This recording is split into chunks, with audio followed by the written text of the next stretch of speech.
ইসলামী ভাইরা, অনেক সময় দেখা যায় আমাদের গর্ভবতী মায়েদের স্তনের মধ্যে দুধ খুব সংকট থাকে, তেমন আসে না।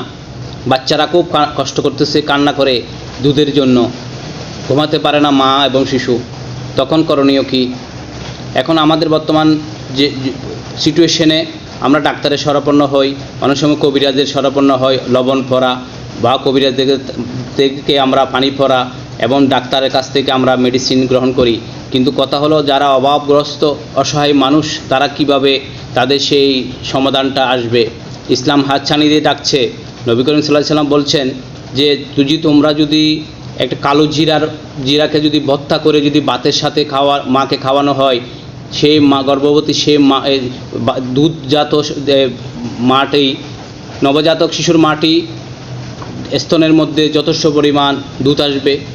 এরপরে হলো যে কালো জিরার যে মেকিং করে যদি দুধের সাথে মিক্স করে যদি ভরা পেটে রাত্রিবেলা খাওয়ানো হয়, তাহলে স্তনের মধ্যে দুধ আসবে।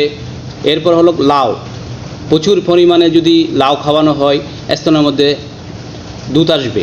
দেখেন ইসলামী ভাইরা, ইসলাম অসহায় মানুষকে হাতছানি দিয়ে ডাকতেছে যে আসো তুমি আমার ছায়া তলে, আমি তোমাকে সেবা দেব।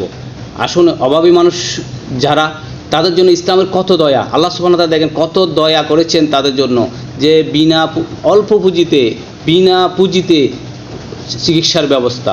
আসুন আমরা ইসলামের ছায়া তলে আসি, সুস্থ থাকি।